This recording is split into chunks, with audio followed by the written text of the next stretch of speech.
Ya, umur boleh semakin tua tapi jiwa tetap harus muda. Yes.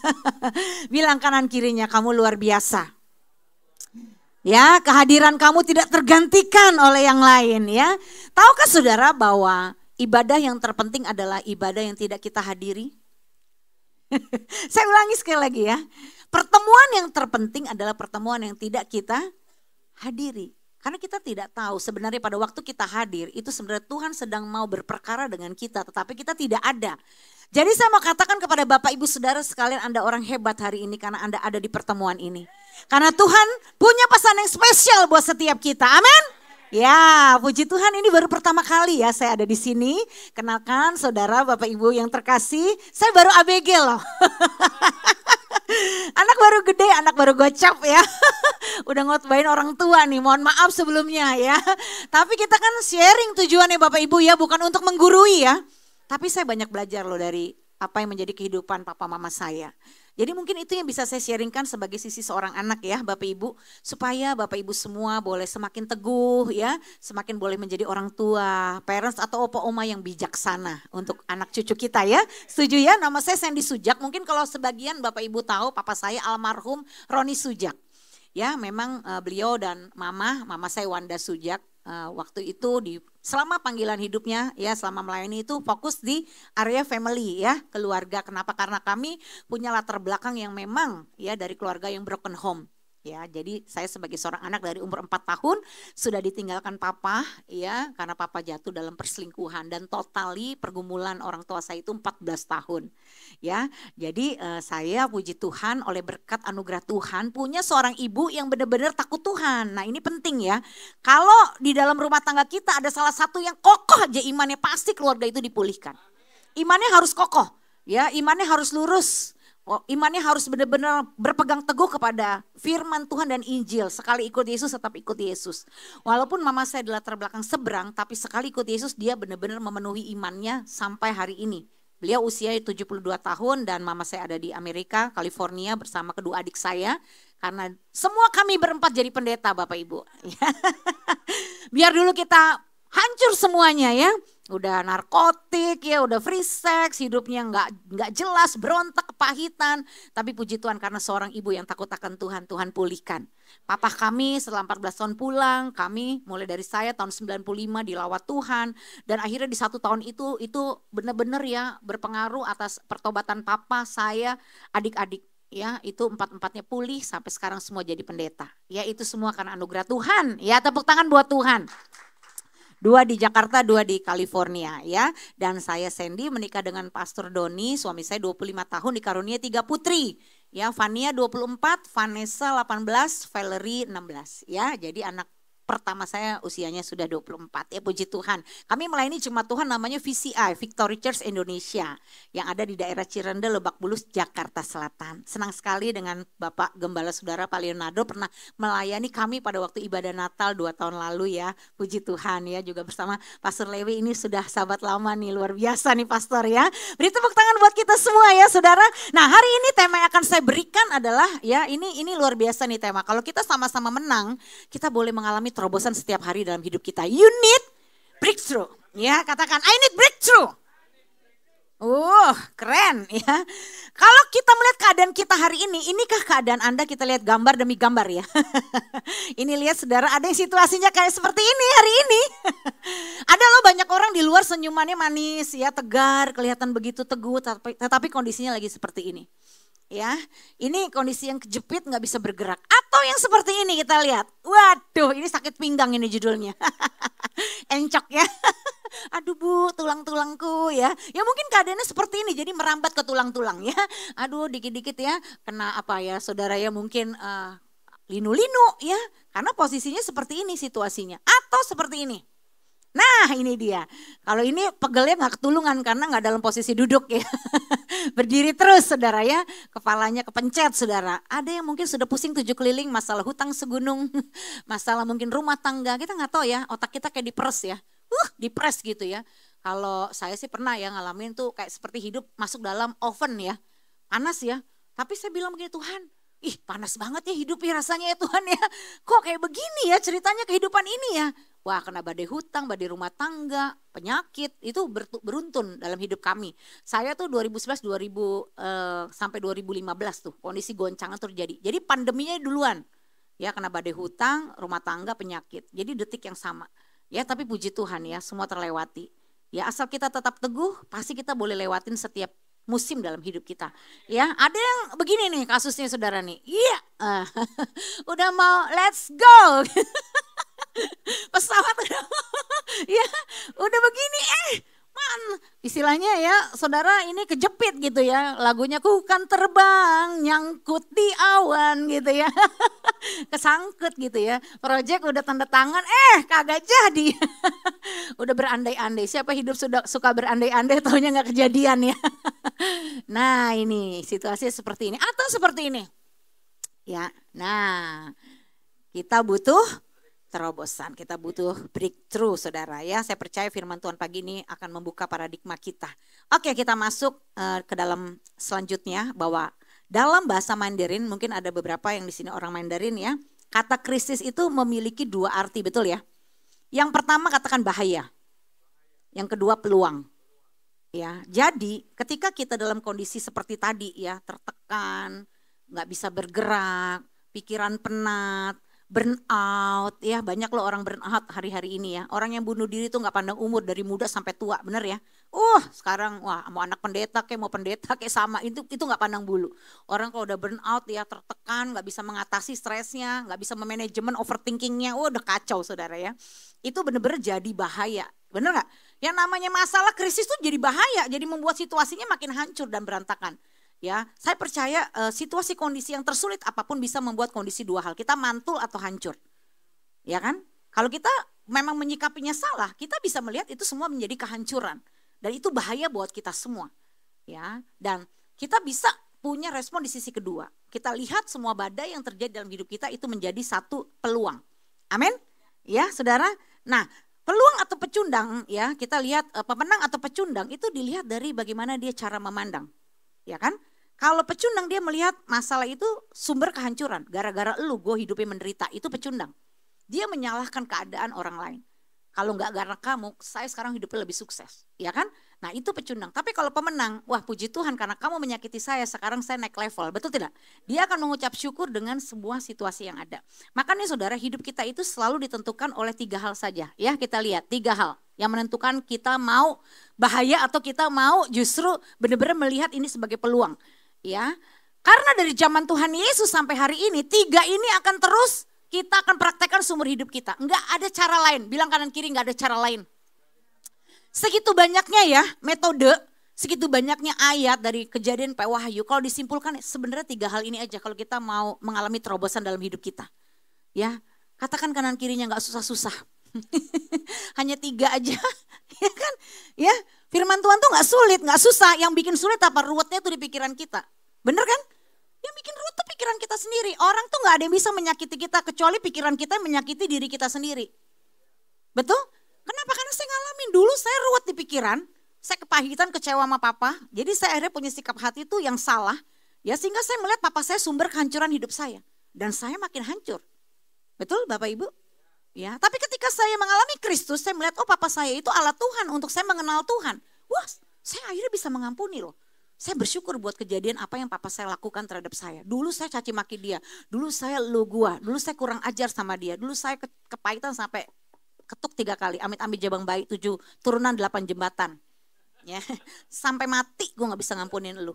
Nah kan kayak gitu, kenapa? Karena ya saya tidak melihat ini sebagai sebuah peluang untuk mendewasakan saya dan menjadikan saya lebih baik. Kenapa? Karena sikap hati saya salah. Nah bicara sikap hati kita mulai dari yang pertama dulu ya, ini penting, katakan ini penting. Karena dari hati akan terpancar kehidupan. Semua yang terjadi dalam hidup kita itu karena semuanya sudah ada dalam hati. Kita bisa kumpul dengan frekuensi orang-orang yang jahat. Kenapa? Karena hati kita ada yang jahat. Kalau hati kita baik, kita akan ketemu dengan frekuensi orang-orang yang baik. Setuju nggak? Iya, karena hati itu menentukan loh saudara. Kalau hati kita ada kelicikan, makanya jangan heran kita kalau bisnis ketemu orang yang licik terus. Jangan salahkan mereka, kenapa lu tipu gua? Periksa dulu hati lu. Ya kan gitu intinya nih.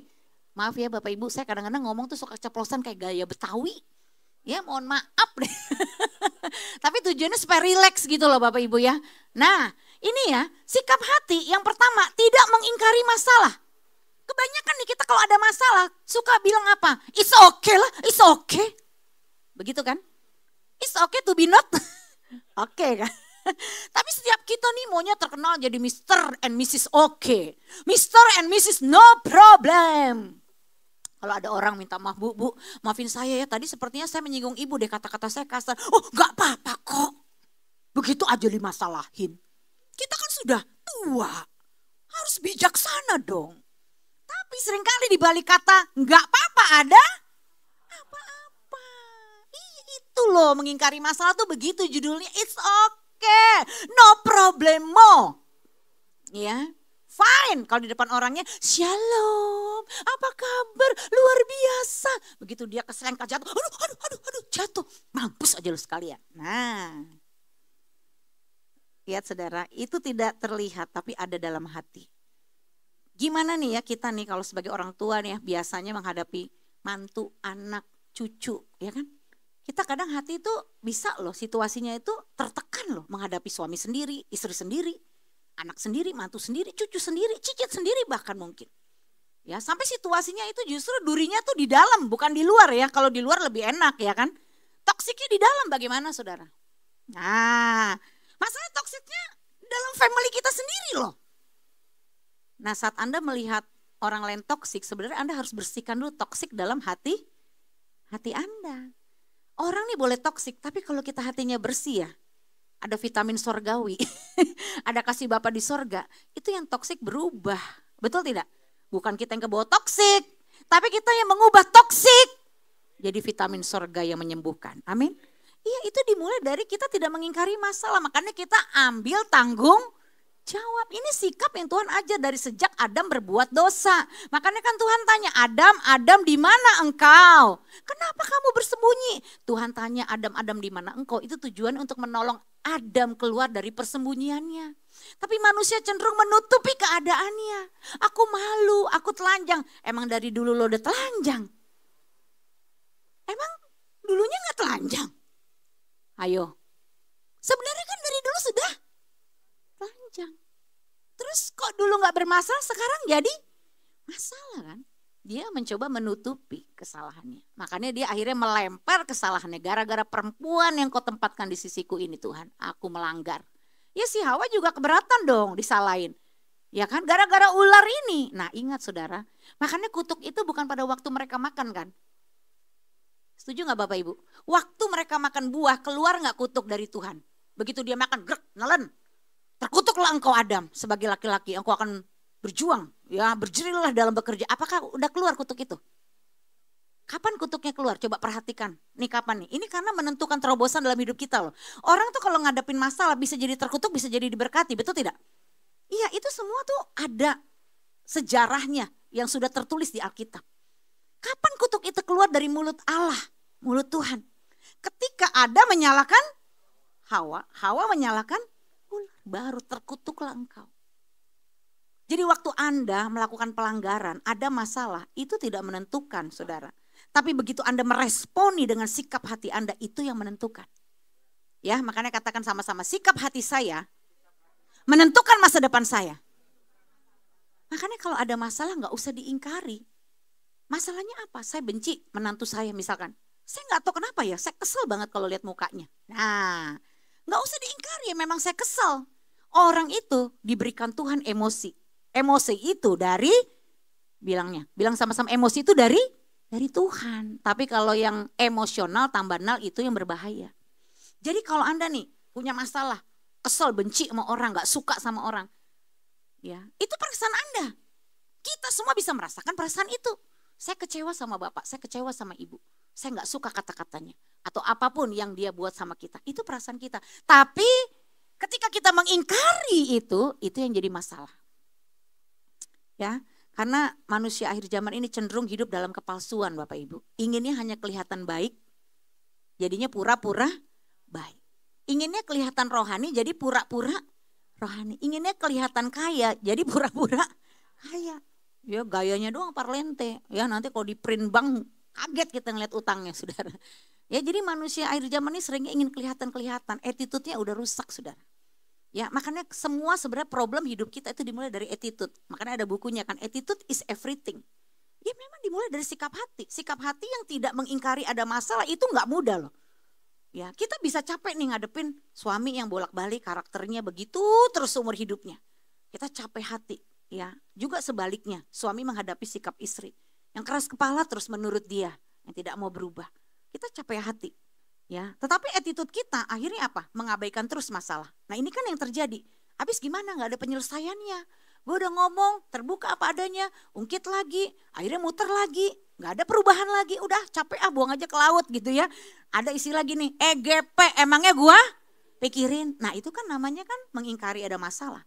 Kita capek, lelah, letih menyelesaikan masalah kita dengan tuntas. Padahal kita harus ambil tanggung jawab. Arti kata kita ambil tanggung jawab itu apa? Menyelesaikan setiap masalah dengan tuntas. Gak boleh dengan setengah-setengah. Karena hati kita itu gak boleh jadi tempat sampah Bapak Ibu, setuju? Kalau kita ada unek-unek nih, ada ganjelan, itu kan tempat sampah. Saya kemarin baru kejadian pulang pelayanan minggu lalu dikasih makan. Nah akhirnya karena saya lupa dituruninlah staf gereja.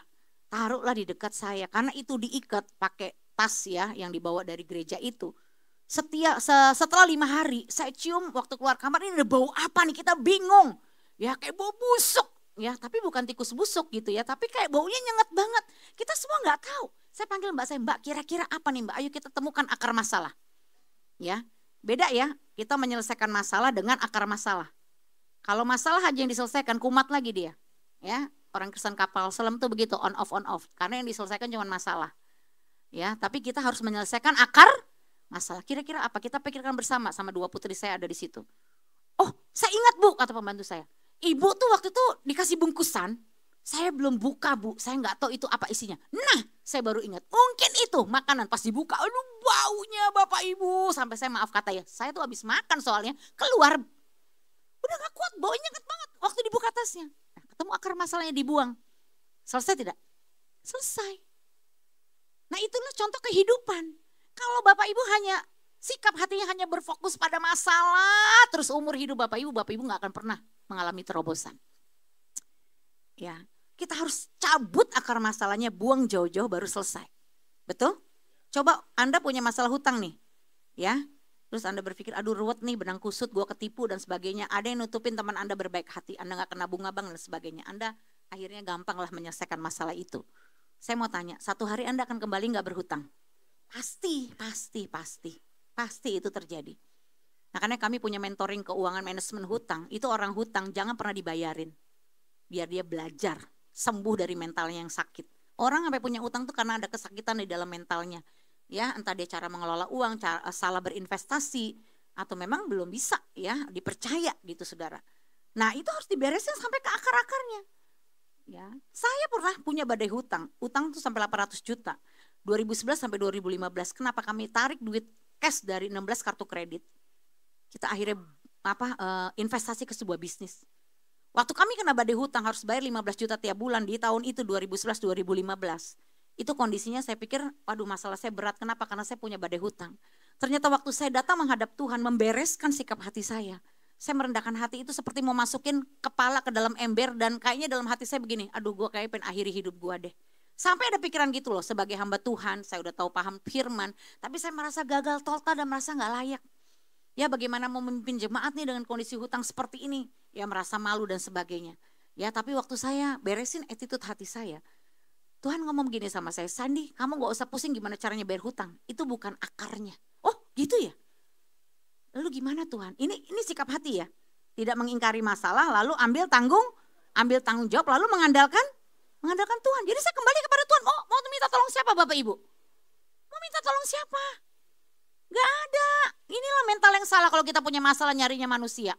Kita harus belajar mengandalkan Tuhan kan. Terkutuklah orang yang mengandalkan manusia, yang mengandalkan kekuatannya sendiri dan yang hatinya menjauh daripada Tuhan. Tapi diberkatilah orang yang mengandalkan Tuhan, yang menaruh harapannya pada Tuhan. Jadi saya memulai dari attitude yang benar. Tuhan lewat masalah ini apa yang Tuhan mau ajar dalam hidup saya. Kamu gak usah pusing teknis ngadepin 16 bank itu gimana caranya bayar duit dari mana. Gak usah pusing. Sekarang yang aku mau kamu bertobat. Kamu itu sudah nanduk, nyeruduk, berontak sama suamimu. Saya kaget. Waduh, saya baru seperti kayak dikuliti, ditelanjangin gitu ya. Sementara saya tuh sudah khotbah sana sini. Gampang sekali ngomong sama, hai istri-istri tunduklah kepada suami. Yang ngemeng dong emang gampang Bapak Ibu. Khotbah itu ngemeng kan, ngomong kan. Gampang, tapi ngelakuin ya. Hari-hari saya ternyata nggak ada tuh tunduk-tunduknya. Di luar nice. Nah ini sekali lagi nih. Kan tunduk di dalam ya, bukan di luar ya. Di luar nice. Sayangku, saya manggil suami gak pernah kurang ajar. Sayangku, cintaku, mau apa. Tapi di hati, lemot banget sih punya suami kayak lu. Gue tanpa lu bisa sukses tau gak. Segala macem ya. Lu sih emang gak punya pengalaman. Bangga-banggain diri, bangga-banggain masa lalu. Sering begitu di hati mencemooh suami. Dan Tuhan itu menegur saya. Semua persoalan ini terjadi karena kamu selalu nanduk nyeruduk suami. Nah itu sikap hati itu seperti itu maksudnya Bapak Ibu. Saya mengakui, iya saya istri yang nanduk nyeruduk. Saya istri yang sombong. Saya berontak. Saya kecewa, saya marah. Kenapa? Karena ekspektasi saya tidak terwujud. Saya mulai membandingkan suami dengan papa. Dulu papa saya minta 1 dikasih 5. Sekarang suami saya nggak minta apa-apa, boro-boro ya. Nggak minta juga. Ya gimana dia mau ngasih orang dalam kondisi juga problem keuangan. Saya mulai membandingkan. Ya. Dan itu yang Tuhan tegur dalam hidup saya. Itu akar masalahnya, kamu berontak. Bukan masalah hutangnya dulu. Tahu gak Bapak Ibu, ketika nih ya saya bertobat. Dan Tuhan suruh, sekarang kamu ke kamar minta ampun sama suami. Tapi kan Tuhan. Nah, mulai gitu kan. Hati pasti membela Tuhan. Pikiran pasti membela diri. Kan aku kan istri, wajar dong Tuhan kalau aku tuh pengennya begini. Nah. Tapi hari itu saya tidak berargumentasi lagi, saudara. Saya benar-benar ambil keputusan, iya. Saya ambil tanggung jawab, saya melangkah, saya minta ampun sama suami. Dan puji Tuhan saudara, kami rekonsiliasi dan terjadi terobosan dalam hubungan suami istri. Kami belum tahu solusinya bagaimana membayar hutang-hutang kami. Tapi lewat momen itu, saya memperbaiki sikap hati saya bertobat, saya akui. Dan itu efeknya kemana-mana loh saudara. Saya benjolan nih 96 di payudara. Sakitnya 3 tahun saudara. Wah banyak efek pemberontakan, efek kita nyimpen sampah tuh kemana-mana. Ya bukan hanya ke masalah keuangan yang kena hubungan yang ruwet ya saudara ya. Tetapi juga masalah kondisi sehat nih ya. Tubuh kita bisa kena juga. Ya kenapa kalau kita stres benjolan bisa muncul kan? Iya saudara, dan saya perbaiki itu semua. Saya bilang Tuhan iya. Semua dimulai dari sikap hati. Katakan semua dimulai dari sikap hati. Tuhan mau kita jadi orang-orang yang rendah hati Bapak Ibu. Betul ya? Jadi kalau ada masalah gak usah ruwet gimana caranya. Itu pertanyaan yang menurut saya paling gak perlu sebenarnya ditanyakan sama Tuhan. Karena Tuhan sudah punya cara. Bahkan Tuhan punya 1001 macam cara untuk menolong kita. Tuhan tidak pernah punya masalah dengan masalah kita. Tapi Tuhan punya masalah dengan sikap hati kita. Yang tanpa sadar selalu memberontak dan melawan Tuhan. Di balik kerohanian kita yang terlihat oke, di balik penampilan yang kita yang seringkali terlihat baik, tapi hati kita ini hanya kita dengan Tuhan yang tahu.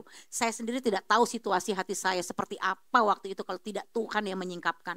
Itu waktu Tuhan kuliti rasanya malu saudara. Ih Tuhan sebegitunya ya saya, sombongnya ya saya. Saya ini ternyata munafik ya selama ini. Saya hanya bisa ngajar ngomong tapi saya tidak praktek. Betapa degilnya saya Tuhan. Dengan lemah lembut itu ya Roh Kudus menuntun saya untuk mengakui step by step yang Tuhan taruh ya. Roh Kudus itu tidak pernah menuduh, hanya apa? Menegur, menemplak kita, betul tidak ya? Dia tidak membuat kita merasa bersalah berlarut-larut. Justru kita bangkit dan bertobat. Amin Bapak Ibu. Itu kalau sikap hati kita kembali mengandalkan Tuhan, kembali mau bertobat kepada Tuhan, Tuhan akan meluruskan jalan kita. Ya dan disitulah pertolongan Tuhan step by step terjadi. Itu sesinya lain lagi bebas hutang saudara namanya ya. Kita yang ini dulu fokus ke sini. Yang kedua saudara, kita mulai dengan yang namanya perkataan. Ini penting. Ya bilang sekali lagi ini penting. Karena apa yang dari hati itu akan keluar dalam bentuknya apa? Kata-kata. Ya. Nah ini penting sekali saudara tahu bahwa 1 Petrus 3 ayat 10 dikatakan siapa yang mau mencintai hidup. Baca sama-sama. Dan mau melihat hari-hari baik. Ia harus menjaga lidahnya terhadap yang jahat. Dan bibirnya terhadap ucapan-ucapan yang menipu. Siapa di sini mau mencintai hidup? Atau sudah ada yang mau duluan ke sorga? Orang Kristen lucu Pak Lewi. Siapa di sini mau masuk sorga? Angkat tangan. Siapa yang mau duluan? Masih pada takut mati. Ya itu kan begitu ya, memang benar ya. Kalau bisa nanti Tuhan umur sepanjang-panjangnya ya kan begitu ya. Berarti kan Anda dan saya masih mencintai hidup. Tapi juga jangan mencintai hidup saja. Kita mau melihat hari-hari kita Senin sampai Minggu menjadi hari-hari yang baik. Itu kuncinya di mana? Ya, di lidah nih. Dia harus menjaga lidahnya. Itu Tuhan juga didik Bapak Ibu. Jadi di posisi saya waktu sulit, misalkan nih, saya dulu suka bersungut-sungut. Kalau udah list kebutuhan hidup nih, dulu nih ya, bisa ribut. Kalau ngomongin duit kayak ada setannya loh. Saya nggak tahu loh, kok bisa jadi ribut ya? Kayak di sini ada tuing kayak yang mau nanduk gitu loh. Kayak udah kayak mau, apa yang bisa diatur? Ya, kayak udah mau pecah kepala Barbie gitu. Tapi Tuhan latih. Sekarang kalau kamu lihat dompet suamimu kosong, tepok berkatin. Saya lihat dompet suami kosong, saya tepok. Memang kayak orang gila saudara ya. Tapi itulah cara didik Tuhan itu beda-beda kan. Gimana kita mau melatih lidah kita. Ya saya tepok, penuh.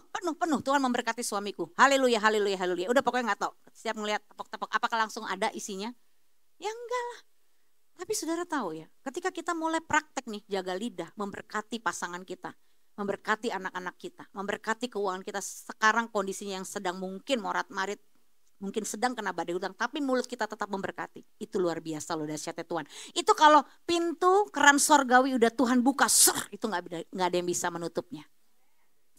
Suami saya tuh tiap pagi doa pagi, Tuhan kasih hikmat. Tiba-tiba kamu buat rekaman CD khotbah, itu di zaman 2011 itu belum ada YouTube ya. Waduh, lagi di jalan pagi itu dia dapat hikmat Tuhan. Dia kan pengajar saudara, dia buat materi-materi. Ya, dia ketik, tiba-tiba gimana lagi langkahnya nih Tuhan, udah siap, kamu rekaman. Rekaman di mana, modal dari mana, mau bayar bagaimana, rekaman ya kan. Tiba-tiba saudara tahu waktu dia lagi jalan pagi, dia lihat ada segerombolan pemusik keluar dari sebuah rumah, itu persis depan rumah kami. Jadi saya 8 tahun menumpang di rumah papa mama saya. Karena situasinya waktu itu tidak bisa bayar kontrakan. Mau DP rumah malah duitnya hilang kan. Nah akhirnya apa? Dia ngomong ketemu suamiku sama yang punya rumah. Ternyata itu juga seorang anak Tuhan. Untuk Pak Pendeta rekaman dulu, bayarnya nanti. Kita rekaman, tahu nggak? Udah rekaman, gimana nih cetak CD-nya nih atau segala macam. Teman dekat kami ada yang bagian cetak. Udah Bang Doni, cetak dulu nanti. Saudara tahu di momen itu kita kan habis lari dari panggilan kan sekian tahun ya. Kita nggak ada undangan pelayanan, nggak ada yang kenal kita siapa Pastor Doni, siapa Pastor Sandy, ya boro-boro nggak ada yang kenal. Tapi Bapak Ibu tahu nggak? Itu saya ingat sekali, saya suruh diucapkan gini sama Tuhan. Kamu ngomong ke suami, sayang aku bangga jadi istrimu. Aku beruntung punya suami seperti kamu. Ibu bapak tahu waktu saya ngomong, Tuhan saya ngomong nih di dalam nama Tuhan Yesus dari benar-benar saya tuh mau taat sama Tuhan. Untuk saya memperkatakan hari-hari saya supaya jadi baik.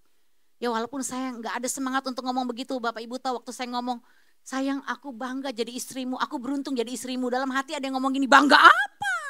Lu punya apa? Lu dapat apa nih sama dia?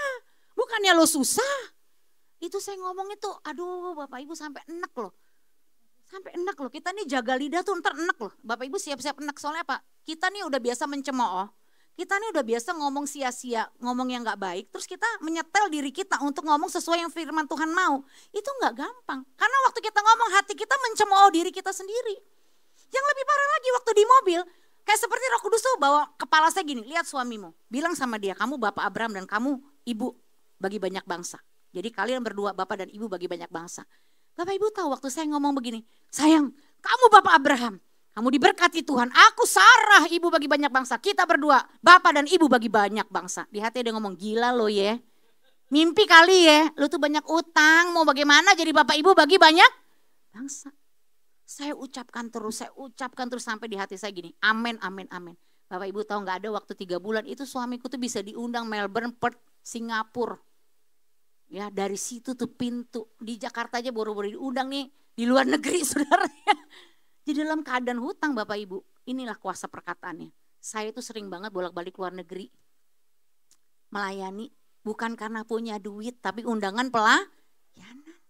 Bener loh jadi Bapak Ibu bagi banyak bangsa loh Bapak Ibu. Ini jadi lidah itu menentukan keadaan hidup kita. Itu saudara tahu, kita tuh cetak CD, sebulan itu laku 1.000. Untungnya itu tahu untungnya berapa? 15.000. Modalnya kan cuma 10.000, jualnya 25.000. Jadi kita bisa dapat cash dari jual CD every month itu 15 juta di momen itu. Utangnya berapa? Cicilan 15 juta. Saudara tahu gaji saya sama suami dari gereja berapa tahun 2011? PK kami 3 juta. Apa enggak ruwet 7 keliling? Sedangkan kebutuhan kami 15 juta aja hutang, 10 juta itu untuk ya biaya mobil, transportasi, anak sekolah, hidup. Emang kalau di rumah orang tua gratis kan, tetap bayar listrik lah, nyumbang ya kan. Tetap harus ada harian ya. Itu 25 juta. Benar-benar saudara, kalau secara manusia mau dari mana 25 juta Bu? Tahun ini aja masih tinggi, betul tidak? Apalagi 2011.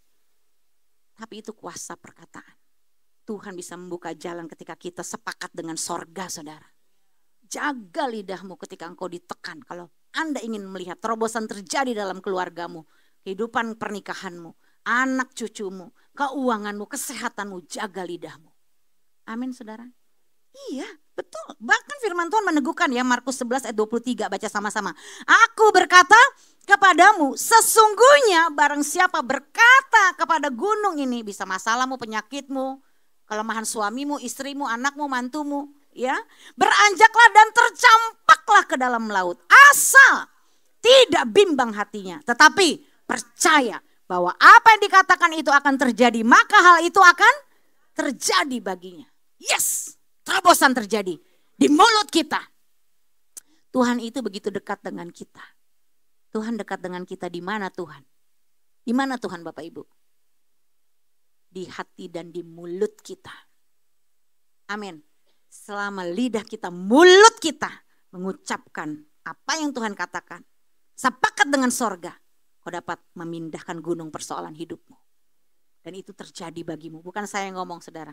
Itu terjadi untukmu saudara. Bukan hanya untuk 1-2 orang. Untuk setiap kita yang mau mempraktekkan ini. Amin. Asal tidak bimbang. Ya, kalau kita bimbang jangan harap ya saudara, dalam kebimbanganmu kau menerima sedikit pun dari Tuhan, jangan harap. Tapi kalau hatimu, imanmu teguh, itu terbukti dari ucapan bibirmu. Kau terus memberkati anakmu, kau terus memberkati pasanganmu, kau terus memberkati pekerjaanmu. Dalam situasi kondisi yang sehancur apapun kau akan melihat Tuhan bergerak, bertindak untuk menerobos setiap masalah kita. Amin. Dan kita menyaksikan kebesaran Tuhan, makanya hidup ini gak ada yang bisa disombongin Bapak Ibu. Ya, angkat tangan kanan tinggi-tinggi semuanya. Yuk, angkat tangan tinggi-tinggi, bilang sama diri sendiri, sadar, oi sadar. Tepuk jidat sendiri gak apa-apa, kan bukan jidat orang ya. Sering tepuk jidat aja, sadar. Ya. Tuhan itu ajaib, Tuhan mau melatih sikap hati kita dan juga perkataan lidah kita. Itu setirnya di situ. Anda mau punya masalah apapun ya prakteknya begini. Sebenarnya kalau udah muter-muter pengajaran tuh banyak, iya. Karena kita harus bervariasi, ibarat makan harus bervariasi. Ya tapi intinya sama, betul tidak? Anda udah tahu semua ayat, Anda gak praktek berkata yang baik, Anda gak memperkatakan, Anda gak pernah sepakat dengan sorga, gak ada terobosan. Gak ada terobosan, betul? Gak akan ada saudara. Makanya orang tuh nungging-nungging doa puasa 40 hari, jengking-jengking, pagi siang malam doa, berjam-jam. Tapi mulutnya, saya banyak menyaksikan orang Kristen begitu. Gak kekurangan doa. Doanya mantep, bahasa rohnya mantep, pelayanannya mantep. Ya tapi begitu sampai rumah ngomongnya sia, susah. Ya, emang udah dari sononya. Rohaninya cuma di mimbar doang, gak bisa saudara. Gak bisa. Ya, jangan jadikan pelayanan kita, aktivitas rohani kita itu menjadi pelarian masalah kita. Amin. Jangan, itu justru memperlengkapi kita untuk supaya kita praktek dalam dunia nyata kehidupan kita. Apa yang kita dapat di 1,5 jam kita beribadah hari ini, itu memperlengkapi saya dan Bapak Ibu, betul? Saya diperlengkapi, Bapak Ibu diperlengkapi. Tapi habis doa berkat, kita bilang haleluya, kita pulang, jangan sampai kita lupakan firman itu. Kita mulai mempraktekannya. Itu kan sikap hati kan yang Tuhan tuntut dari saya. Kamu jangan cuma bisa ngajar doang, praktek tunduk. Dan buat saya sebagai seorang kakak yang punya 3 adik laki-laki yang biasa dari kecil hidup mandiri, itu tidak mudah tunduk sama suami. Ya, saya dari kecil udah dilepas, nggak ada orang tua. Saya harus bertumbuh, fight sendiri, berjuang sendiri. Ya makanya saya tuh ngerasa diri tuh bisanya kuat, ngerasa diri tuh maco, ngerasa diri tuh bisa handle semuanya. Gue banyak relasi, gue banyak koneksi. Tanpa lu gue bisa. Nah itu yang Tuhan mau saya patahkan dulu ego saya. Dan itu tidak mudah saudara. Ya dalam 25 tahun pernikahan kami 11 tahun tuh digiling saudara. Hidup tuh kayak di laundry udah biasa. Debak, diperes sampai kering. Tuh masuk oven yang panas. Tuh untuk mematahkan ego memang begitu. Yang susah tuh bukan di penyelesaian masalahnya. Yang susah tuh kita mematahkan ego kita. Betul? Iya betul saudara. Kalau kita udah menang di situ kan Tuhan bilang it is finished. Tuhan sudah selesaikan semuanya di kayu salib. Dia sudah tebus dosa kita, dia sudah bebaskan kita dari hukuman, dia sudah berikan kita kemenangan. Amin. Peperangan sudah diselesaikan. Tuhan selesai, yang belum selesai siapa? Ya diri saudara dan saya. Yang belum selesai kan kita, bukan Tuhan. Halo, amin. Ya di mana belum selesainya? Di sikap hati dan di perkataan kita. Kalau itu gak selesai-selesai, ya yang Tuhan sudah lakukan pengorbanannya, ya kita gak bisa alami kemenangannya. Bukan Tuhan tidak memberikan kemenangan, Tuhan sudah memberikan kemenangan kepada kita. Amin. Tapi kita yang belum selesai dengan diri kita. Kita balik lagi, bolak-balik, hatinya ruwet lagi, hatinya kusut lagi, hatinya kecewa lagi, hatinya pahit lagi, ngomongnya sia-sia lagi, menggerutu lagi, mencemooh orang lagi, memaki-maki orang lagi, merendahkan orang lagi. Nah itu kan muter-muter di situ aja. Ya, coba kita teliti kembali bagaimana sikap hati dan perkataan kita. Apakah sudah sepakat dengan sorga? Kalau belum sepakat, tidak akan pernah terjadi terobosan. Ya, baru yang terakhir tindakan kita. Action make difference. Katakan action make difference. Yes, action makes difference. Ya. Kalau cuma banyak maunya selangit, segunung, segudang. Tapi nggak pernah action. Bisa? Ya nggak bisa. Firman-Nya tahu banyak. Setiap minggu dibekali, saya sangat diberkati dengan pengajaran-pengajaran Bapak Gembala Saudara. Itu aja saya di YouTube saya ngikutin terus loh. Pak Leonardo itu saudara bersyukur kalau punya gembala tuh yang kasih makan tuh yang dombanya tuh yang terbaik, yang kenyang. Gak semua gembala bisa memberi makan yang baik, pengajaran yang sehat loh saudara. Saudara harus bersyukur, amin. Gak kurang itu pengajaran kita dengar, betul? Tapi tanpa tindakan. Contoh nih, ledeng di rumah bocor. Kita tumpang tangan doang, dalam nama Yesus, bener, ledengnya bocor, bener. Lama-lama kita gila. Kita doa keliling, dalam nama Yesus, bener, dalam nama Yesus, bener. Ledeng bocor di doa keliling. Panggil Pak Leonardo, tumpang tangan kasih minyak pengurapan supaya ledengnya bener.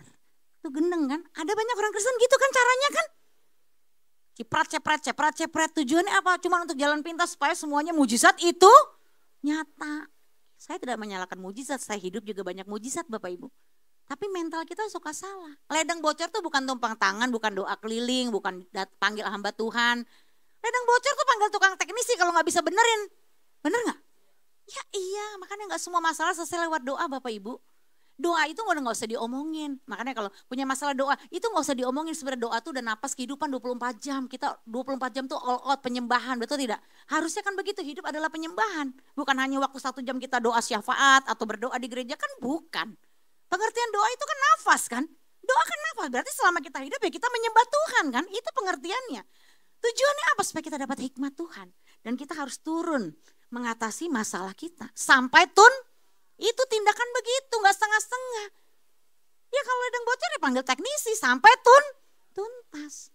Kalau cuma doa keliling, ciprat minyak, panggil hamba Tuhan ya gak akan selesai. Saya banyak mendoakan orang itu ya kalau punya masalah rumah tangga, panggil pendeta, konseling. Ibu udah pendeta yang ke-7, waduh saya pendeta yang sempurna dong ya yang ke-7.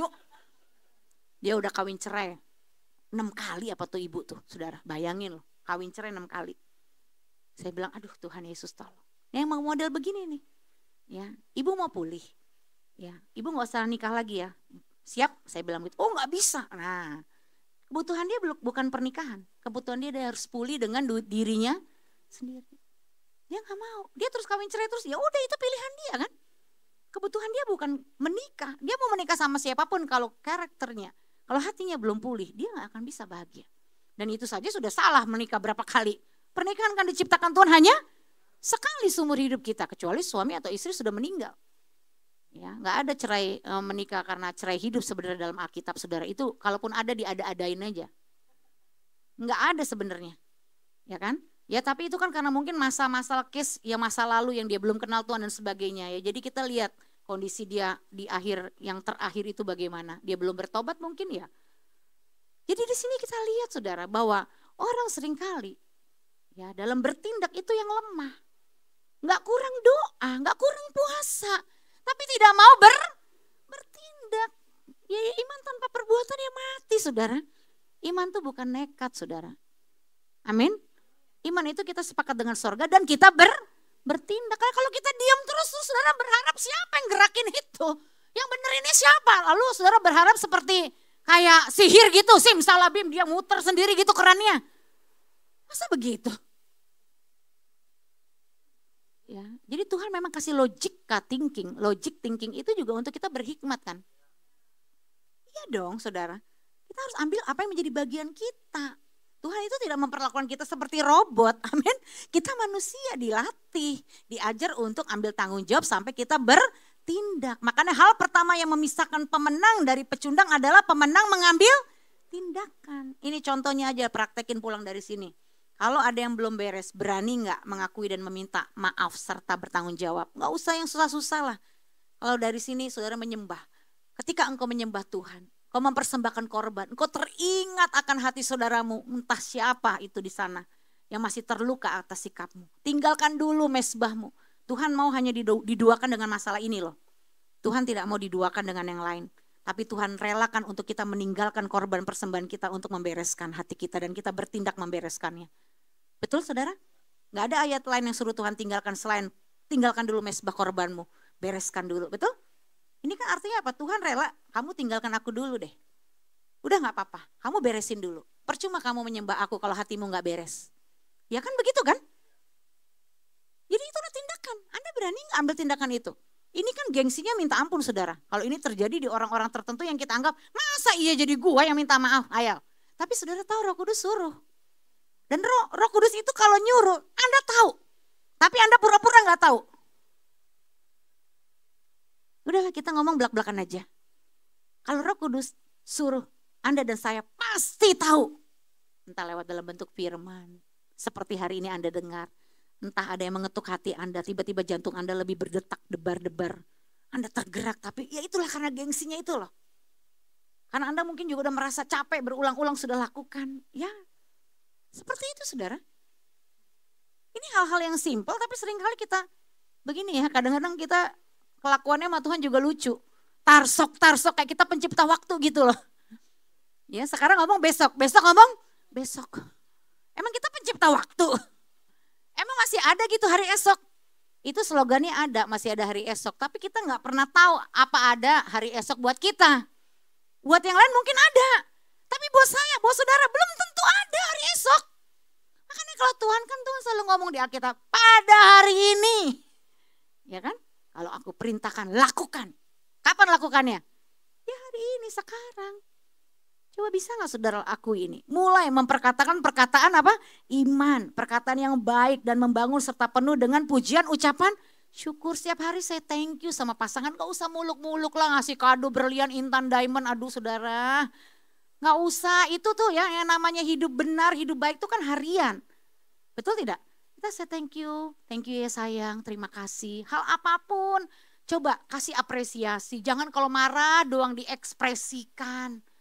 Kalau marah mata bisa melotot, bibir nyinyir. Ya, dagu ini semua, ya jidat bertekuk. Tapi coba bisa gak sih kita ekspresikan kasih kita setiap hari, amin? Coba latihan senyum semuanya Bapak Ibu cantik dan ganteng. Iya loh, Ana dan Simeon ini harus lebih banyak senyum. Amin? Senyum itu Pak kalau gak dilatih, orang kalau gak biasa senyum tuh susah loh Pak. Ini susah loh. Ya lain kita kalau udah biasa senyum ya, ini memang sudah terbentuk, betul ya? Gak bisa lagi cemberut, saya ini susah udah cemberut marah aja senyum. Iya kenapa? Karena saya melatih diri saya untuk senyum. Saya mau marah sama suami, lagi senyum lagi, kamu nih emang jengkel aku sama kamu tapi I love you. Udah jadinya begitu. Jadi pelukan deh, iya kan? Ya kenapa? Karena memang saudara itu semua harus dilatih. Hidup enak, enjoy itu memang harus dilatih. Yang bikin Anda hidupnya gak enjoy, terbebani, ruwet, keriting tuh ya sampai masalah berlarut-larut buat Anda sedih. Ya kan Anda gak mau latih diri Anda. Ya, simplify your life saudara. Dibuat simple, jangan dibuat ruwet. Hidup ini memang sudah banyak masalah, hidup ini memang sudah banyak tantangan. Hidup ini memang berat, ya oke lah. Kalau Anda merasa berat, tapi kan yang berat itu bisa Anda nikmatin, betul tidak? Kan kita berjalan bersama Tuhan, pikula kuku. Tuhan yang tanggung beban kita. Ayolah enjoy, amin. Ayolah senyum, amin. Semangat, amin. Coba berbuat baiklah kepada sesama. Kasih senyum, kasih jabat tangan yang benar-benar hangat dari hati ya, bukan dengan kemunafikan ya. Tapi benar-benar lahir dari hati yang penuh kasih, amin.